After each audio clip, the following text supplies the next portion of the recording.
Galatians chapter 6. Let's begin reading at verse 9. The Bible says, "Let us not become weary in doing good, for at the proper time we will reap a harvest if we do not give up. Therefore," verse 10, "as we have opportunity, let us do good to all people, especially to those who belong to the family of believers. Let us not become weary in doing good, for at the proper time we will reap a harvest if we do not give up. Therefore, as we have opportunity, let us do good to all people, especially to those who belong to the family of believers." Pastor Sonny shared with us there at the regional meetings. He says that mighty men of valor have a few things in common.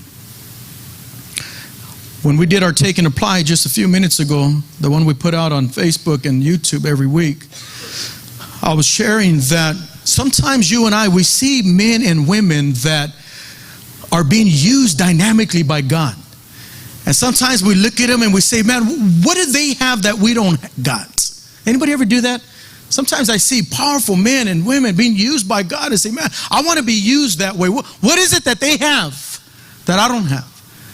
And you know, Pastor Sonny shared a few things over there that what mighty men and women of God have and what they have in common. And first of all, they have this. They are not afraid to trust God completely. They're not afraid to trust God completely. You see, the more trust and faith you put in God, the more power and success you're going to experience. The more trust and faith you put in God, the more power and success you're going to experience. See, our faith is a question that we have to ask. Is our faith enough for what God wants to do through our lives? Do we have enough faith? Because God is looking at us right now. And the Lord is expecting for you and I to respond to His word, His plan, and His purpose for our lives. But do we have enough faith for what God has for our lives? Do we trust God this morning? Our growth hinges on how much we decide to believe. See, every one of us have the very same opportunity this morning. When you look at people come up on this altar and they preach and teach or sing or play an instrument or teach our kids gang or usher or security, when you see men and women being used by God, it's up to you and I if we want to be used. It hinges on how much we decide to believe God. We all have the same opportunity. It doesn't matter what background you've come from. It doesn't matter your upbringing, how much education you have or don't have. It doesn't matter if you're able to speak properly. It doesn't even matter if you have teeth or not. It doesn't matter. It does not matter. It matters how much you decide to believe God to use you. That's all that matters. So you and I this morning, listen, if we want to be a man or a woman that has been used tremendously, or a young person that has been used by God, we have to stop being afraid of trusting God. Proverbs chapter 3, verse 5 and 6, it says this: "Trust in the Lord with all your heart, and lean not on your own understanding. In all your ways submit to Him, and He will make your path straight." Trust in the Lord with all your heart and stop leaning on your own understanding. You want to be a man of God? You want to be a woman of God? You want to be a power couple? You want to be a young person that makes a difference? Start trusting God with all your heart. I remember when I first gave my life to the Lord 26 years ago. Me and Arlene walked into the church and I was an alcoholic hooked on cocaine. We were lost, we were bound, we were miserable, we were on the verge of divorce. Nothing was going good within our lives. All I knew is that I went to the altar when the pastor called up for those that were tired of living the life that they were living. I raised my hand. I went to the altar. I accepted Jesus Christ into my life. And I said, God, listen, if you can change me, and I'll serve you for the rest of my life. And from that day forward, I put my trust in God. And God has never failed us. God has never failed us.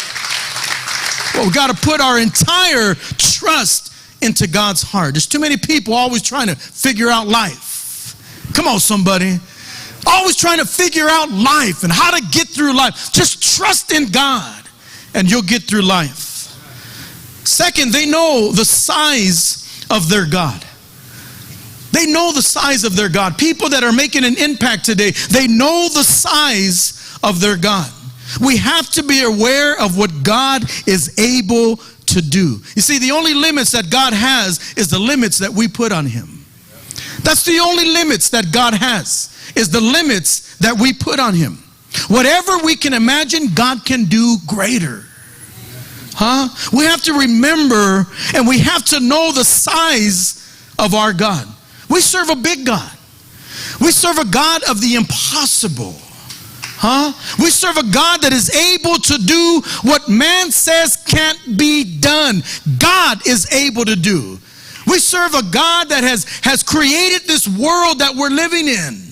We serve a God that is able to take a heroin addict or an alcoholic or a meth head and is able to clean them up when the world says they could never, ever change. God is able to clean them up and raise them up and put his anointing upon their life and use them like no one else's business. God is able to do. And we have to remember that we serve a God that is able to do what even our mind can't imagine. That's what these people have in common. Also, they expose themselves to others of greater faith. See, God will always bring others of greater faith around us, but it's up to us to be open for change. This is why some people don't get past the stage or the level that they're at, because they are not open for change. See, I've been in this ministry for 26 years, and the people that I got saved with, some of them are still sitting in their chairs at their church, not being used by God yet. Why?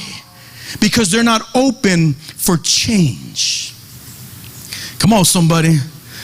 They're not open for change.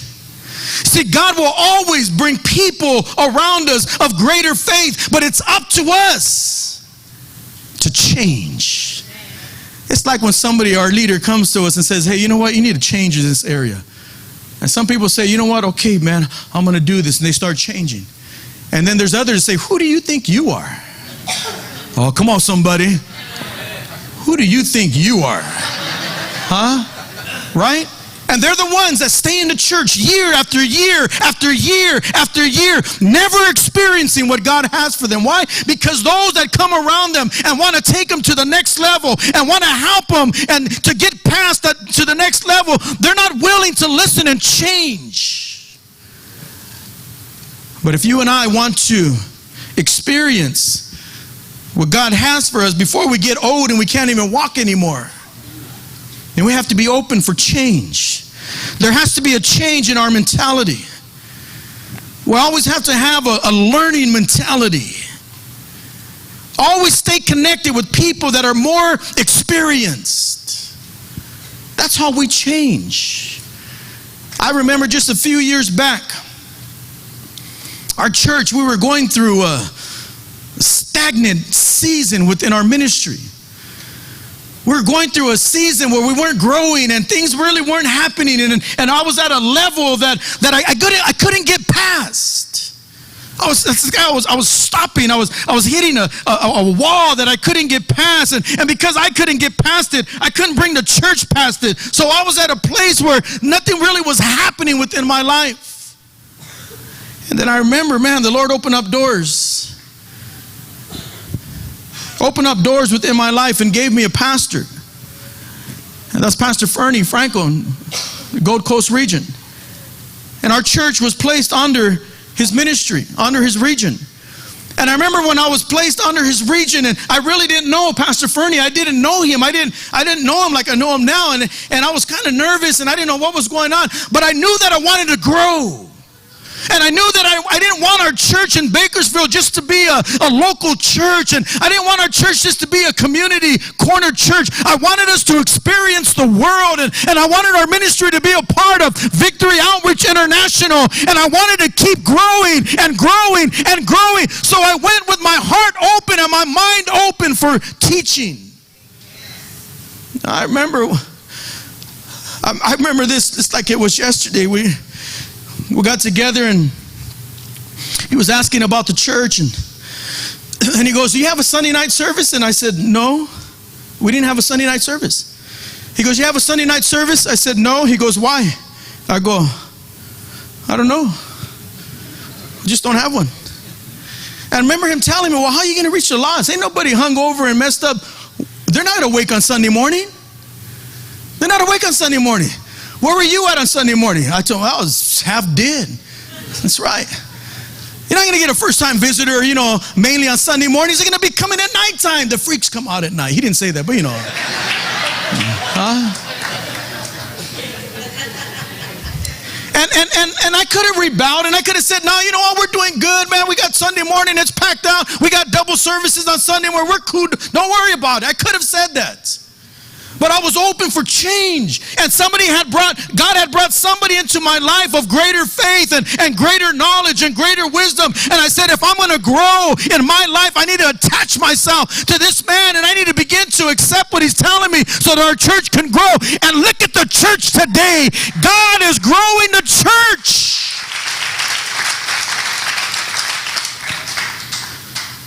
Our Sunday night services are amazing. The turnout of our Sunday night services blows my mind. Sometimes I have different pastors ask me, how do you get the people back on Sunday? It's hard to get them back on Sunday night. I said, what's so hard about it? Just invite the Holy Spirit and the people will come back.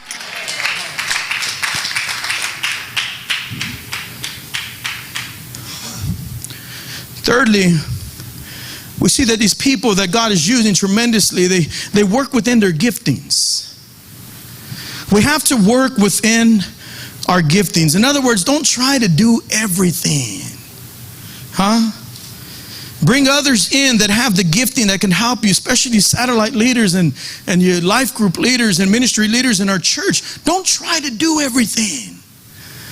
I've learned this, man. I've learned this, that I just do, and I work under the gifting that God has given me. I don't have a lot of giftings like some people do. I can't sing, and I can't play an instrument, and this is what I do right here. I preach, I minister. That's my calling.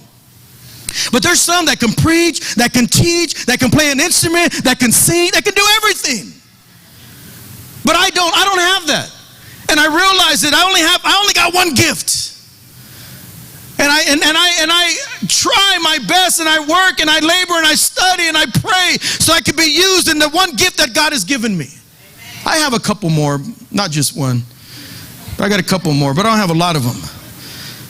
But you know what keeps me focused and advancing is I don't try to be somebody I'm not. I don't try to be somebody I'm not. I don't preach like nobody else. I don't try to teach like nobody else. God called me. This is what he called me to do. And that's what we have to learn, is we have to work within our giftings. Don't try to fake it. Just be yourself. Let God use you. He's the one that hand chose you and delivered you. He knows all about you. And he called you. So just work within your giftings. Also, they're goal-oriented. We have to know where we're going. Set goals so you can make the necessary plans to get there. In Luke chapter 14, verse 28, the Bible says, for which of you intending to build a tower does not sit down first and count the cost, whether he has enough to finish it? In other words, God will give us a plan. God will give us a goal. And we got to sit down and strategize. How do we get to that goal? But before we can even sit down and strategize, we have to be goal-orientated. See, I believe there's more pastors in the church right now. There's some of you that are sitting right there right now, and God has hand-chosen you to pastor a Victory Outreach Church in a city that is desperately looking for one right now. That's why you're here this morning. And you got to realize that, and you got to acknowledge it, and you got to say, yes, pastor, that's me. I've been called to be a pastor. Yesterday I had a meeting with our staff, and I asked them, which one of you guys are called to be a pastor and go out and launch a church? And then they raised their hand, and they told me. I wrote their names down, and I said, okay, that's the one. I want to work with you. I want to work with you there, man, because we have a need right now. There is a need. There's a world that needs Victory Outreach right now. And we need men and women that would get up and say, okay, that is me. That's my goal. And I'm going to do everything that I have to do to get to that goal that God has called me to be. If you're called to be a minister, if you're called to be a pastor, if you're called to be an evangelist, then the first thing you need to do is jump in Vetti. Jump in Vetti. When guys come to me and say, Pastor, I'm called to be a pastor. Are you in Vetti? No, then come on, bruh. You ain't going nowhere. Huh? Should be in Vetti right now, getting your courses, getting your units in. See, people that are pressing forward, that are advancing, that are experiencing God's hand upon their life, they're moving, and they're moving towards that goal that God has given them. They're goal-orientated people. Elder Pastor Saul, he said this while we were over there. We live in a world that is constantly changing. But Jesus doesn't change. God's love doesn't change. And our honesty, loyalty, and integrity shouldn't change. These are things that don't change. These are things that shouldn't change. We live in a world that's constantly changing. But our honesty, our loyalty, and our integrity shouldn't change. We have to make a commitment to improve ourselves and change our bad habits. Come on, somebody. Anybody got any bad habits? See, some of you have the habit of lying. You're lying right now. Because everybody has some bad habits that we got to get rid of. Huh? We got to be honest. Got to be loyal. Got to have integrity. Those things shouldn't change within our lives, especially right now where our ministry is at. Now, some of you don't realize that we're in desperate times. And desperate times need desperate measures. There's a world that's dying. There's a world that's in need right now. You'll be surprised in how many countries and how many states and how many cities don't have a Victory Outreach right now. And people that are walking in those cities that are Victory Outreach people that nobody else knows how to work with them. You'll be surprised how many desperate cities are in need of you, in need of a Victory Outreach church. We need men and women with honesty, loyalty, and integrity and ready to change so that God can raise them up. We need that within our church today, within our ministry. Pastor Rick, one of our elders, he says this: how do we prepare for growth? We have to start seeing the way God sees. Start thinking the way God thinks. We have to get the heart and mind of God. We will not be effective in our ministry if we do not change the way of our thinking. Come on, somebody. Huh? Stop thinking small. Stop thinking small. Pastor Rick said this. He says, kings, K-I-N-G-S, kings think differently. We're kings this morning, church. Huh? We are hand chosen by God this morning. The Bible says that we're a royal priesthood. Huh? God always has a bigger and greater plans than we can think. What if Peter never launched out into the deep when Jesus told him to? Huh? What if he never experienced the supernatural by not launching out? See, Jesus told him, listen, Peter, I want you to launch out. Now, Peter, we read that Peter was fishing all night and he didn't catch anything. But then Jesus told him, I want you to launch out once again. If Peter didn't launch out, he would have never experienced the multitude. He would have never experienced the catch of his lifetime. He would have never seen Jesus at work in the miraculous. See, God always has bigger plans. Sometimes people talk about Peter as the one that always had a lot of problems and he was stubborn, but he walked on water. Huh? No one else besides Jesus has ever walked on water. Peter walked on water. He got out of the boat. You see, we have to get out of the box that the devil has us in. There's some this morning that you only move to a certain point within your walk with God because you're wrapped up in a box that the devil has you in. Huh? It's time to get out of the box and experience what God has for us. See, Peter walked out of the boat and he walked on water. He experienced what no other man had ever experienced before. Why? Because he was willing to step out of the box. There's some this morning that are stuck in a box. See, people have always told you you'll never amount to anything. Someone told you down the line, oh, you're going to be just like your dad, just like your grandfather. He was a drunk. You're going to be a drunk. They were alcoholics. You're going to be an alcoholic. They were drug addicts. You're going to be a drug addict. They were in prison. You're going to go to prison. You're going to be just like your family. People have told us that. Stuck us in a box. You're never going to get out of the neighborhood. Stuck us in a box. You're never going to amount to anything. Stuck us in a box. Huh? And there's Christians this morning that are still in that box. I have, I don't know if it's pride, good pride or bad pride. If there is good pride. But I guess it's a good pride.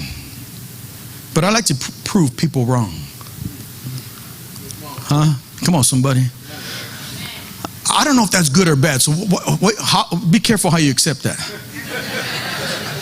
I like to prove people wrong. You're not going to be able to do it.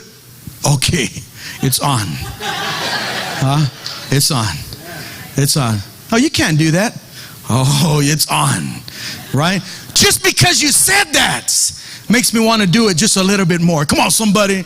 I don't know if that's good or bad, but it works for me. Got to step out of the box. See, sometimes even our family says things, oh, you can't do that. You can't even talk. How are you going to be a preacher?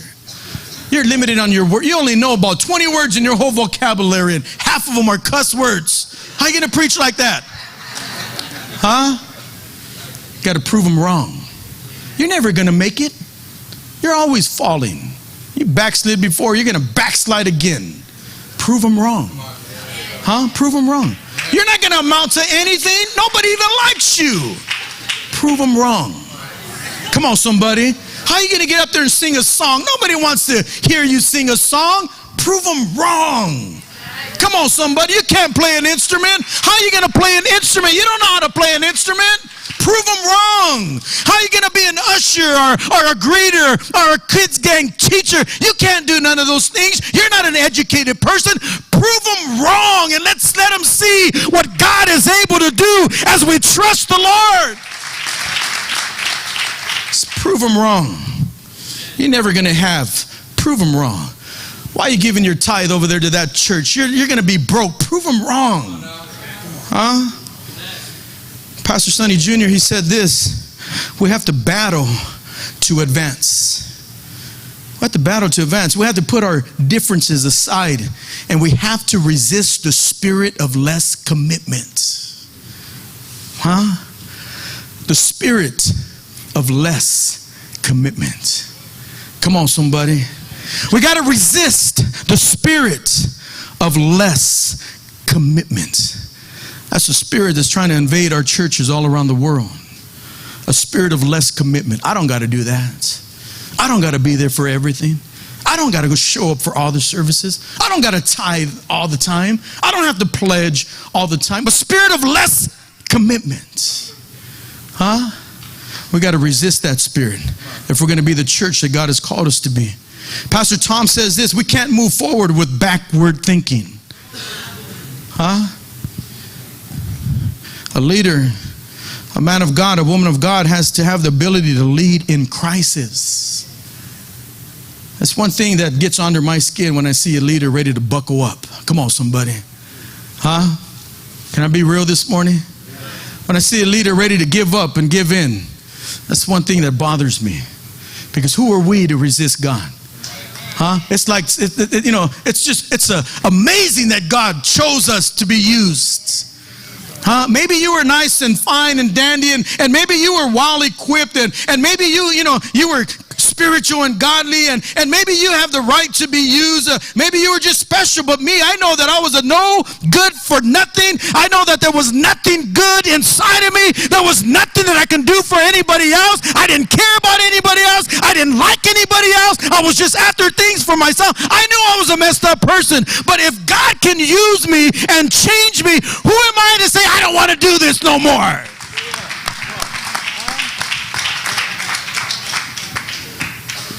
Huh? I know it's Sunday. I got to behave. Leaders have to be able to lead in crisis. You know, Jesus didn't promise us smooth sailing. Especially for you and I. Nothing comes easy for us. Huh? Nothing comes easy for us. I think that's the way the Lord chooses to deal with us, because if everything came too easy, we would forget about God. Huh? We got to be able to lead in crisis. Got to be able to lead during times of change. See, there's some people who don't like to be told what to do. Oh, tell the person next to you, he's speaking to you. He's speaking to you. Come on, Pastor, let it go. I'm sitting next to a nut right here. Don't like to listen to nothing. Huh? We got to be able to lead even during change. I remember one time, and this is a true story, and Pastor Fernie might even see this online, but I remember one time I went on a cruise. It's me and Pastor Fernie and my wife and Sister Veronica went on a cruise. We went on vacation. We're at a cruise. I was very excited. We're going to have a good time. I love going on cruises. Get to eat all you want. Eat all you want all day, every day. Just eat all you want. Gain about 20 pounds in 5 days, you know. I love that. And I remember we're sitting down, you know, ready for have dinner. We're sitting down having dinner. And I remember Pastor Fernie, he rebuked me about our church. He said, you know, I don't think, you know, you should be doing this. Maybe you should do this. And that's a rebuke, right? That's a correction. Rebuke means correction. So he was correcting me, and I was like, what the?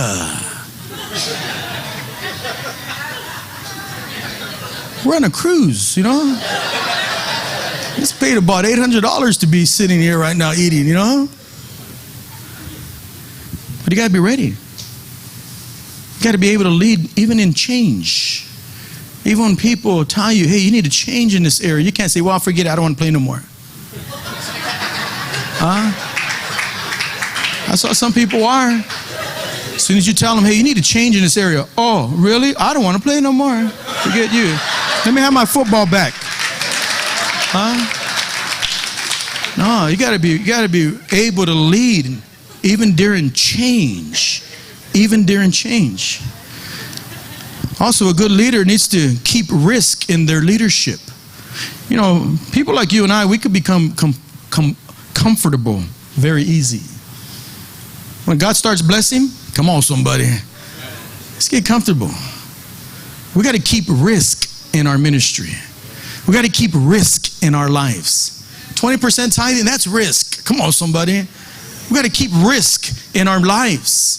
If we want to continue to grow and continue to experience, you know, when we moved into this building, it was a risk. It was a risk. Some of you don't know it, but in the beginning we had plastic walls. They looked like Scream in the Dark. I'm not kidding. You know, because we're always thinking, okay, we got this building, we ain't got no money, but we got to use it. What are we going to do? Let's make plastic walls. That sounds good. Let's go buy some plastic. That's what we did. We had plastic right there. The classrooms had plastic going down there. The restrooms had plastic. We had to put security guards in front of them because it was just plastic. There was no doors. Come on, somebody. Huh? It was a risk. But look at what God does when people step out and just take risk and say, God, if you said it's going to happen, then it's going to happen. It might not be happening right now, but I know that it will take place. Got to keep risk in your life. And lastly, got to have the ability to remain impacted by the cause. We have to keep passion in our lives for what God has called us to do. Got to keep passion. Got to stay passionate. There's some people today, they don't even get moved anymore. Huh? Got to keep the ability to remain impacted by the cause.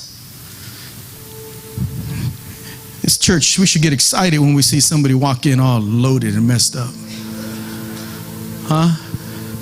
See, there's Christians today that when people walk into our front doors and They smell like cigarette, and they smell like throw up from throwing up all over themselves last night from drinking too much alcohol. And there's some Christians today looking and go, oh my God, why did they come here? Huh? Or you lost the impact of the cause. Because that's the way I walked in. Huh? When people walk into church, they smell somebody smelling like cigarette. They go, oh my God, why are they smoking before church? They should have wore some other clothes without that filthy smell on them.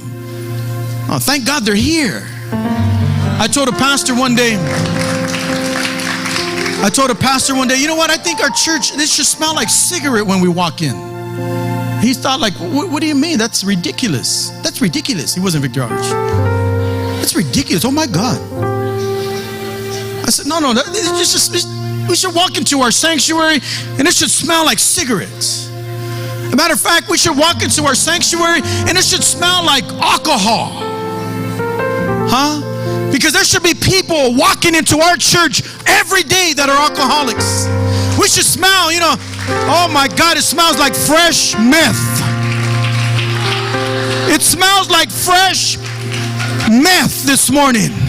Huh? We should have people that are here right now that were all methed up last night, but they woke up this morning and they saw that flyer in their pocket and they put out the flyer and they said, man, I am tired of living the life that I'm living. I'm going to go down to Victory Outreach and I'm going to find out what they're talking about because I am tired of my life. We should walk around the church and say, oh my God, that smells like Camel non-filter. And that's Pall Mall right there. Huh? That's Bud Light over there. Oh, he's a Coors drinker. Huh? But then you have those that say, oh my God, Pastor, you shouldn't even be talking like this right now. What would Jesus do? I'll tell you what Jesus would do. He would say, go to the alleys. Go to the byways. If those Christians don't want to come to dinner, go get anybody off the street and bring them over here.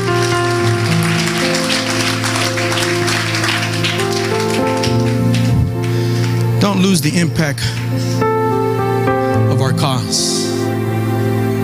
You could always tell a person that has lost the impact. Talk about reaching the world. It's going to cost a lot of money. They're the ones that just turn off. They lost the impact of the cause. Give out pledges for billboards. Forget it. We don't need to do that. They don't pay their pledges. They lost the impact of the cause. Some people say, why you want to do billboards? It costs a lot of money. Why you want to do that? Jesus didn't have billboards. There was no billboards in the Bible. Why are you going to do that? Huh? They lost the impact. I'm not even going to explain it to them because they lost the impact of the cause. This year, what we're going to be doing this year, what our goal is this year, our quick goal, like I'm talking the next couple of months, we're going to be on television. Come on, somebody. Oh, yeah. We're gonna be meeting this week with, I think, one of the cable places, and we're gonna see what it's gonna take to get on television. And when people are all methed up all night, when they're 2 o'clock in the morning watching TV, or when they wake up in the morning all hungover and they're arguing, their wife just left them and their husband just left them. When they wake up in the morning and their kids are gone, they ran away that night. Or when they wake up in the morning and they're strung out and they don't know when they're gonna get their next fix, and they turn on the TV and the TV's gonna say, listen, if you're looking for an answer, if you're tired of the life that you're living, if you're looking for a new life, then we want to invite you down to Victory Outreach. A bunch of people that were lost and bound at one time, but Jesus has set us free.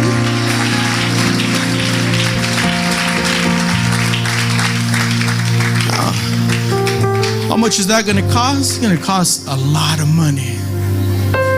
And where's it going to come from? Not by everybody, but the ones that haven't lost the impact of our cause are going to be willing to give supernaturally, sacrificially, so that we're able to continue to reach our county of Kern. Come on, somebody. Now, I'll tell you, I shared Friday night that I just closed the service Friday night. I said that I want to preach to men and women.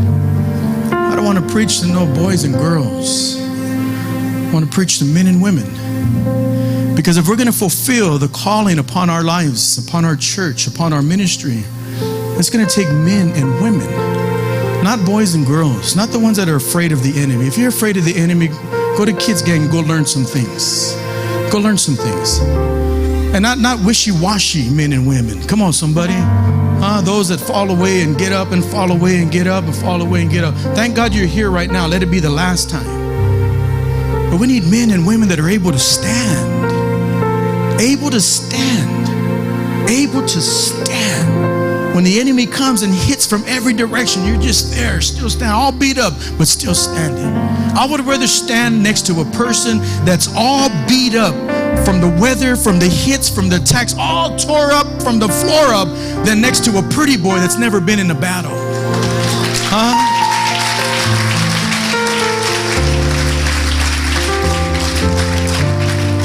And if you pluck your eyebrows, don't come around me either. I don't believe in that either. We need men and women that are able to stand and fight this good fight. We have a world to reach. We have cities, states, countries. From Pastor Sonny, he says continents that we need to reach. And it's not going to be reached with boys and girls. It's going to be reached with men and women, young people that are ready to fight this good fight.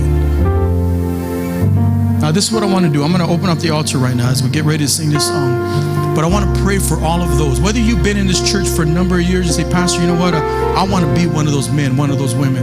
Or whether maybe this is your first time, you say, Pastor, I'm looking for a cause. I'm ready to jump in and do whatever needs to be done. I want a change of life, and I want this change to be Jesus in my life. Or maybe you've just been coming to church for a while. You just really haven't committed yet. You just kind of like, you're here, but you still don't know what you want to do. But you say, Pastor, you know what? This is what I want to do. I'm going to surrender the rest of my life into God's hands, and I'm going to trust Him with my entire life. If that's you, I want you to come out of your chair. I want to pray for you as we sing this song.